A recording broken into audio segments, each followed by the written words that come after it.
Hello everyone, welcome to my channel से अभी with Ashok. तो फ्रेंड्स, बैंक प्रमोशन क्लासेस में ये हमारी 27वीं क्लास होगी।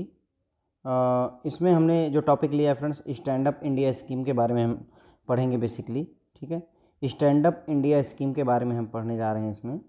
तो इस स्कीम का ऑब्जेक्टिव क्या है फ्रेंड्स? तो इस स्कीम का ऑब्जेक्टिव है to facilitate bank loan above 10 lakh up to 1 crore. ठीक है, तो 10 लाख से लेकर के 1 करोड़ रुपए तक का लोन प्रोवाइड करने की स्कीम है ये।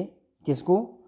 वन शेड्यूल्ड कास्ट बारोअर हो या एक शेड्यूल्ड ट्राइब का बारोअर हो, एंड और जो है एटलीस्ट वन वोमेन बारोअर होना चाहिए पर बैंक ब्रांच। ठीक है, तो हर एक बैंक की हर एक ब्रांच में कम से कम एक लोन या तो एससी को या एसटी को दिया जाए और एक लोन वोमेन बेनिफिशियरी को दिया जाए। मतलब कम से कम 2 लोन होने चाहिए पर ब्रांच, है ना, क्योंकि एक लोन में चाहे एससी को दे दिया जाए चाहे एसटी को दे दिया जाए, और दूसरा लोन कम से कम एक लोन जो है वोमेन बेनिफिशियरी को। ये मिनिमम मैं बता रहा हूँ। जो इस स्टैंड अप इंडिया स्कीम का जो बेसिक ऑब्जेक्टिव है वो ये है फ्रेंड्स कि 10 लाख रुपए से ज़्यादा और 1 करोड़ रुपए तक का लोन प्रोवाइड किया जाएगा। किसको प्रोवाइड किया जाएगा? एससी बारोअर हो या एसटी बारोअर हो, दोनों में से कोई एक हो, उसको देना है। कम से कम एक को तो देना ही देना है, और साथ ही साथ एक वोमेन बेनिफिशियरी को भी देना ही है लोन। ठीक है, तो कम से कम हर ब्रांच में, बैंक की हर ब्रांच में 2 लोन कम से कम सैंक्शन होने चाहिए साल में for setting up a green field enterprises. ठीक है, एक ग्रीन फील्ड एंटरप्राइज को इस्टेब्लिश करने के लिए, सेटअप करने के लिए दिया जाता है। तो सवाल यह है कि ग्रीन फील्ड एंटरप्राइज क्या होती है फ्रेंड? तो first time venture of the beneficiary. जब पहली बार कोई उद्योग कर रहा है, पहली बार कोई बिजनेस कर रहा है बेनिफिशियरी, तो उसे ही ग्रीन फील्ड एंटरप्राइज कहते हैं। यानी कहने मतलब नई फैक्ट्री लगाना, नई कंपनी खोलना, नया व्यवसाय करना ही ग्रीन फील्ड एंटरप्राइज कहलाता है। ठीक है फ्रेंड, तो ये बात क्लियर हो गई कि जो स्टैंड अप इंडिया स्कीम है उसका जो बेसिक ऑब्जेक्टिव है। पहली बात आपसे पूछा था स्टैंड अप इंडिया में मैक्सिमम कितने रुपए का लोन मिल सकता है, तो ध्यान रखेंगे 1 करोड़ रुपए का। मिनिमम कितने रुपए का लोन मिल सकता है? तो 10 लाख रुपए का लोन मिल सकता है फ्रेंड्स इसमें आपको। ठीक है, इसके लिए कौन एलिजिबल है? तो एससी एसटी एलिजिबल होते हैं और वोमेन बेनिफिशियरी एलिजिबल होते हैं। किस पर्पज़ के लिए ये लोन दिया जाता है? तो ग्रीन फील्ड एंटरप्राइज को इस्टेब्लिश करने के लिए दिया जाता है। हर ब्रांच का टारगेट क्या होता है? बैंक की हर एक ब्रांच का टारगेट क्या होता है कि कम से कम एक लोन एससी एसटी को और एक लोन जो है वुमेन को ज़रूर दिया जाए। यही टारगेट होता है हर एक ब्रांच का। ठीक है, अब एलिजिबिलिटी की बात करेंगे। स्टैंड अप इंडिया में कौन एलिजिबल है? तो एससी एसटी और वोमेन एंटरप्रेन्योर जो होते हैं, जिनकी एज 18 साल से ज़्यादा है, वो इसके लिए एलिजिबल होते हैं। एससी एसटी और वोमेन एंटरप्रेन्योर जो हैं, जिनकी एज 18 साल ज़्यादा है, वो इसके लिए एलिजिबल होते हैं। Loans under this scheme is available for only green field project. ध्यान देंगे कि जो इसमें लोन दिया जाएगा स्टैंड अप इंडिया में, वो सिर्फ जो है ग्रीन फील्ड प्रोजेक्ट के लिए दिया जाएगा। यानी पहली बार आप कोई बिजनेस करना चाहते हैं उसके लिए ही दिया जाएगा। कोई चलता हुआ बिजनेस है उसके लिए ये लोन नहीं दिया जाता है। ग्रीन फील्ड प्रोजेक्ट क्या होता है? First time venture of the beneficiary in manufacturing या सर्विस या ट्रेडिंग सेक्टर। ठीक है, तो ग्रीन फील्ड प्रोजेक्ट जो होते हैं वो फर्स्ट टाइम वेंचर होता है बेनिफिशियरी का, चाहे मैन्युफैक्चरिंग में हो, चाहे सर्विस इंडस्ट्री में हो, चाहे ट्रेडिंग सेक्टर में हो। किसी भी सेक्टर में पहली बार कोई अगर बिजनेस कर रहा है तो उसे ग्रीन फील्ड प्रोजेक्ट कहते हैं फ्रेंड्स। ओके, अब अगर मान लीजिए जैसे इंडिविजुअल है, मान लीजिए तो इंडिविजुअल है, अगर उसने बिजनेस किया है तो 100% ओनरशिप उसी की होगी। मान लीजिए कोई लेडी है, उसने अपना कोई बिजनेस स्टार्ट किया है, तो भाई इंडिविजुअल अगर बिजनेस प्रोपराइटर है वो, तो 100% ओनरशिप उसी की है। लेकिन अगर मान लीजिए नॉन इंडिविजुअल एंटरप्राइज है, मतलब कहने का कि किसी एक आदमी ने नहीं खोला है, कई लोग मल्टीपल लोगों ने खुल मिल करके जो है किसी इंटरप्राइज को, किसी कंपनी को इस्टेब्लिश किया है, तो कम से कम 51% जो है शेयर होल्डिंग या कंट्रोल जो है किसके पास होना चाहिए? एससी एसटी या वोमेन एंटरप्रेन्योर के पास होना चाहिए, तभी उसको हम लोन स्टैंड अप इंडिया में सैंक्शन करेंगे। ठीक है, अब मान लीजिए कोई एक जो है फर्म है जिसमें कुल मिलाकर के मान लीजिए 5 लोग हैं, जिसमें से एक वोमेन भी है, लेकिन इसके बाद कंट्रोलिंग स्टेक या इसके बाद शेयर होल्डिंग सिर्फ अगर 40% है, तो इसको स्टैंड अप इंडिया में लोन नहीं पास होगा। कम से कम इस वोमेन बेनिफिशियरी, बाकी के मान लीजिए जेंट्स हैं, सिर्फ एक लेडी है, तो इसके पास कम से कम 51% ओनरशिप होगी। 51% चाहे शेयर होल्डिंग हो, कंट्रोलिंग हो उसके पास में, तभी उसको जो है स्टैंड अप इंडिया में लोन मिलेगा। ठीक है, इसके अलावा जो बारोअर होना चाहिए उसने किसी भी बैंक के साथ कभी डिफ़ॉल्ट ना किया हो, किसी बैंक या फाइनेंशियल इंस्टीट्यूशन के साथ उसका डिफ़ॉल्ट ना हो, मतलब पहले से लोन लिया है और वो एनपीए हो, ऐसी सिचुएशन नहीं होनी चाहिए। ठीक है फ्रेंड, तो हमने ये बात क्लियर कर ली कि स्टैंड अप इंडिया में जो मिनिमम लोन मिलता है 10 लाख रुपए का, मैक्सिमम लोन मिलता है 1 करोड़ रुपए का। हर एक ब्रांच, बैंक की हर एक ब्रांच को कम से कम एक लोन SC या ST को देना होता है और एक लोन वोमेन बेनिफिशियरी को देना होता है। किस पर्पज़ के लिए देते हैं? ग्रीन फील्ड इंटरप्राइज के लिए देते हैं। ग्रीन फील्ड इंटरप्राइज जो पहली बार कोई वेंचर करता है बेनिफिशियरी, उसे ही ग्रीन फील्ड इंटरप्राइज कहते हैं। एज कितनी होनी चाहिए? SC ST या वोमेन एंटरप्रेन्योर की एज कम से कम 18 साल होनी चाहिए। ठीक है, इसमें जो लोन मिलता है वो केवल ग्रीन फील्ड प्रोजेक्ट के लिए मिलता है। ग्रीन फील्ड प्रोजेक्ट जो होता है वो फर्स्ट टाइम वेंचर होता है बेनिफिशियरी का, चाहे मैन्युफैक्चरिंग इंडस्ट्री में हो, सर्विस इंडस्ट्री में हो या ट्रेडिंग इंडस्ट्री में हो, कहीं भी हो सकता है। अब अगर नॉन इंडिविजुअल एंटरप्राइज है तो वहाँ कम से कम 51% शेयर होल्डिंग और कंट्रोलिंग स्टेक जो है इनके पास होना चाहिए, SC ST या वोमेन एंटरप्रेन्योर के पास होना चाहिए, तभी उसे लोन मिलेगा। इसके अलावा जो बारोअर है उसने कभी किसी बैंक के साथ में कोई डिफ़ॉल्ट वगैरह ना किया हो, तभी उसे लोन पास होता है। इसमें लोन का पर्पज़ क्या होता है? तो मैंने पहले ही बताया कि नई setting up a new enterprise in manufacturing, trading या service sector by SC ST women entrepreneur. ठीक है, तो SC ST या वोमेन एंटरप्रेन्योर द्वारा नई एंटरप्राइज सेटअप करने के लिए दिया जाता है, चाहे मैन्युफैक्चरिंग इंडस्ट्री हो, चाहे ट्रेडिंग इंडस्ट्री हो, चाहे सर्विस इंडस्ट्री में, किसी में भी वो सेटअप कर सकता है। इस पर्पज़ के लिए लोन दिया जाता है। क्वांटम ऑफ लोन जो होता है 10 लाख से लेकर के 1 करोड़ रुपए तक होता है फ्रेंड्स आपका।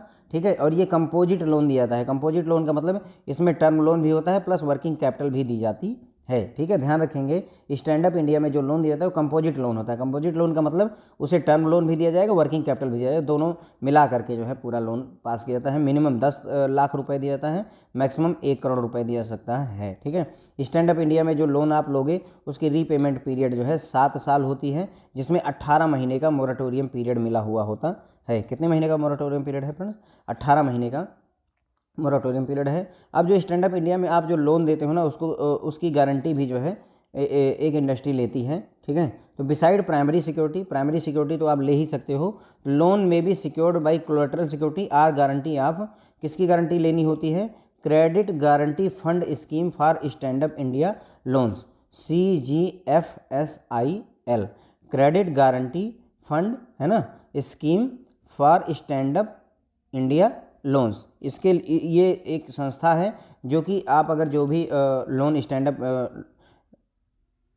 अप लोन जो भी पास करेंगे उसकी गारंटी जो है ये संस्था देती। स्टैंड अप इंडिया में जो भी लोन आप पास करेंगे उसकी गारंटी ये वाली संस्था देती है, जिसका फुल फॉर्म है credit guarantee fund scheme for stand up India loans. ठीक है, तो इसको जैसे आपका CGTMSC होता है फ्रेंड्स, CGTMSC होता है ना, उसी तरीके से ये भी जो है CGFSIL भी होता है। तो credit guarantee fund scheme for stand up India जो ये ऑर्गेनाइजेशन है, ये मैनेज और ऑपरेटेड बाई होती है national credit guarantee trustee company limited द्वारा। ठीक है, तो CGFSIL की गवर्निंग बॉडी कौन है? तो NCGTC। ठीक है, national credit guarantee trustee company limited. ठीक है, तो ये ऑपरेटेड और गवर्न बाई होती है national credit guarantee trustee company limited द्वारा। ठीक है, और स्टैंड अप इंडिया में जो भी लोन देते हैं आप उसकी गारंटी कौन देता है? तो credit guarantee fund scheme for stand up India loans. बदले में ये थोड़ा बहुत वो लेते हैं, अपना जो भी कमीशन वगैरह होता है वो लेते हैं, लेकिन गारंटी प्रोवाइड करते हैं। मार्जिन किसी भी लोन, मतलब इसमें जो स्टैंड अप इंडिया में आप लोन दोगे उसमें 25% जो मार्जिन होता है वो अब लेबल करवाया जाता है। 25% margin money will be provided in convergence, है ना, विथ एलिजिबल सेंट्रल और स्टेट स्कीम। तो सेंट्रल स्कीम या स्टेट गवर्नमेंट की जो स्कीम चल रही है उसी के थ्रू पैसा दिलवा करके 25% का मार्जिन मनी अरेंज किया जाता है। ध्यान देंगे, मतलब 25% मार्जिन मनी जो है वो कस्टमर को खुद अरेंज नहीं करना है, उसको केंद्र सरकार की या राज्य सरकार की कोई और स्कीम जो चल रही है उसके जरिए उसमें पैसा अरेंज करवाया जाता है। लेकिन इन ऑल केसेस, मिनिमम जो क्राइटेरिया है, in all cases borrower shall be required to bring minimum of 10% of project cost as own contribution. लेकिन कम से कम जो भी, मान लीजिए अगर 10 लाख का लोन ले रहा है वो, तो उसका 10% यानी 1 लाख रुपए उसको खुद अरेंज करना पड़ता है। मार्जिन का यही मतलब होता है फ्रेंड्स। ओके, अगर कहा जाए किसी मान लीजिए जो है 50 लाख का लोन है और आपसे कहा जाता है कि आपको 10% मार्जिन अरेंज करना है, इसका मतलब हुआ कि 50 लाख का 10% 5 लाख रुपए आपको खुद अरेंज करने होंगे। ठीक है, तो यही बात है कि 10% तो कम से कम प्रोजेक्ट की कास्ट का 10% उसे खुद लाना पड़ेगा, जबकि 25% जो मार्जिन मनी का पैसा होगा उसे किसी केंद्र सरकार या राज्य सरकार की स्कीम के थ्रू जो है, मतलब कहने का आप स्टैंड अप इंडिया लोन तो करवाओगे ही, साथ ही साथ किसी और स्कीम का बेनिफिट दिलवा करके 25% मार्जिन मनी आप अरेंज करवा देंगे उसके लिए, ठीक है। फिर रजिस्ट्रेशन का क्या कॉन्सेप्ट है, the registration of the borrower shall be done through online portal. अब जो है इसके जो बारोअर होते हैं स्टैंड अप इंडिया के लिए, उनको जो है अपना रजिस्ट्रेशन ऑनलाइन पोर्टल पर करना है। इसके लिए सिडबी हैज़ इंट्रोड्यूस उद्यम मित्र पोर्टल, ठीक है। तो आपसे पूछा जा सकता है कि उद्यम मित्र पोर्टल का क्या पर्पज़ है, तो उद्यम मित्र पोर्टल सिडबी लेकर आया हुआ है और इसकी वेबसाइट है www.udyogmitra.com होगी, ठीक है। तो ये वेबसाइट है जिस पर जा कर के स्टैंड अप इंडिया के आपके जितने भी बारोअर हैं उनको रजिस्ट्रेशन करना होता है इस पोर्टल पर, ठीक है फ्रेंड। तो ये हमने बातें काफ़ी सारी समझ ली। यहाँ पर स्टैंड अप इंडिया में जो सबसे ज़्यादा पूछा था है मिनिमम कितने का लोन होगा, 10 लाख का, मैक्सिमम कितने का लोन होगा, 1 करोड़ रुपए का। किसको दिया जाता है, तो SC ST और वोमेन बारोअर को दिया जाता है जिनकी एज 18 से ज़्यादा हो। किस पर्पज़ के लिए जाता है, ग्रीन फील्ड इंटरप्राइजेस के लिए जाता है। ग्रीन फील्ड इंटरप्राइजेस क्या होती हैं, फर्स्ट टाइम वेंचर जब बेनिफिशियरी करता है तो उसे ग्रीन फील्ड इंटरप्राइज कहते हैं। SC ST या वोमेन है जिसकी 18 साल से ज़्यादा एज है वो लोन ले सकता है। सिर्फ ग्रीन फील्ड प्रोजेक्ट के लिए ही दिया जाता है। ग्रीन फील्ड प्रोजेक्ट जो है आपका फर्स्ट टाइम वेंचर होता है, ठीक है। अगर संस्था नॉन इंडिविजुअल इंटरप्राइज है तो उसमें कम से कम 51% शेयर होल्डिंग SC ST या वोमेन बेनिफिशियरी की होनी चाहिए, तभी लोन दिया जा सकता है। लोन का पर्पज़ क्या होता है, नई इंटरप्राइज को सेटअप करने के लिए दिया जाता है SC ST या वोमेन को।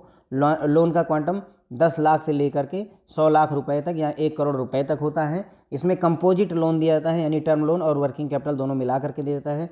रीपेमेंट 7 साल में करनी होती है, जिसमें 1.5 साल का या 18 महीने का आपको मोरेटोरियम पीरियड मिलता है। गारंटी, जो भी लोन आप पास करेंगे वो गारंटी किया जाएगा credit guarantee fund scheme for stand up India loans द्वारा, इसके द्वारा उसको गारंटी किया जाता है। और ये जो संस्था है इसकी जो हेड संस्था है वो ये है आपकी national credit guarantee trustee company limited, ठीक है। मार्जिन 25% जो मार्जिन मनी होगी वो सेंट्रल या स्टेट गवर्नमेंट की स्कीम से उसको दिलवा दी जाएगी बेनिफिशियरी को, और कम से कम 10% जो है जो प्रोजेक्ट की कास्ट है उसको खुद ही बेनिफिशियरी को मैनेज करना होता है।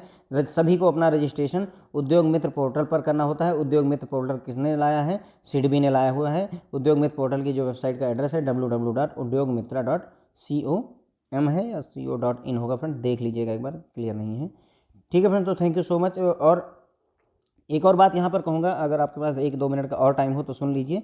देखिए मैं देख रहा हूँ ना कि जैसे जो क्लासेस हैं उसमें से कुछ वीडियोज़ मतलब प्रमोशन क्लासेस के कुछ वीडियो बहुत ज़्यादा देखे जा रहे हैं और कुछ वीडियो नहीं देखे जा रहे हैं। आप अपने हिसाब से चूज कर ले रहे हैं कि जैसे प्रधानमंत्री मुद्रा योजना ज़्यादा देखी जा रही है ना, और उसके बाद में कई सारे ऐसे हैं जो मतलब बहुत ज़्यादा देखे जा रहे हैं और कई सारे जिनको आप इग्नोर कर रहे हैं। मैं बस ये कहूँगा जैसे प्रधानमंत्री जीवन ज्योति बीमा योजना काफ़ी कम व्यूज़ हैं, या प्रधानमंत्री सुरक्षा बीमा योजना इस पर भी काफ़ी कम व्यू हैं। व्यू मुद्दा नहीं है मेरे लिए मुद्दा ये है कि अगर आप खुद ये डिसाइड कर ले रहे हैं कि प्रधानमंत्री सुरक्षा बीमा योजना से क्वेश्चन नहीं पूछा जाएगा या मुझे ये आता है, तो ये आपकी सबसे बड़ी गलती होगी। एक बार ज़रूर देख लीजिए। कई बार जो है सबसे ज़्यादा जो सरल चीज़ होती है वही कन्फ्यूजन क्रिएट करती है।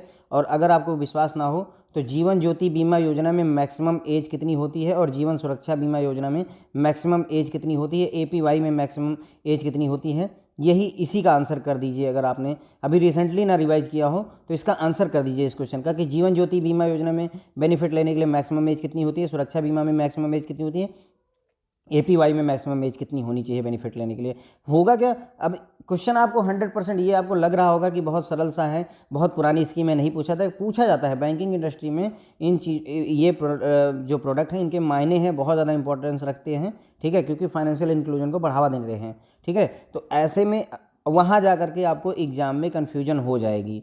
तो बेहतर होगा कि आप अपनी तरफ से ना डिसाइड करें कि क्या चीज़ इंपॉर्टेंट है क्या चीज़ नहीं इंपॉर्टेंट है। वैसे भी लेक्चर जो है 5 मिनट 10 मिनट, इससे ज़्यादा के बड़े लेक्चर नहीं है। 5-10 मिनट का टाइम देने में क्या ही दिक्कत है। अगर आपको वो है तो 2 गुना स्पीड से देख लीजिए, है ना, 1.5 स्पीड से देख लीजिए, कोई दिक्कत नहीं है।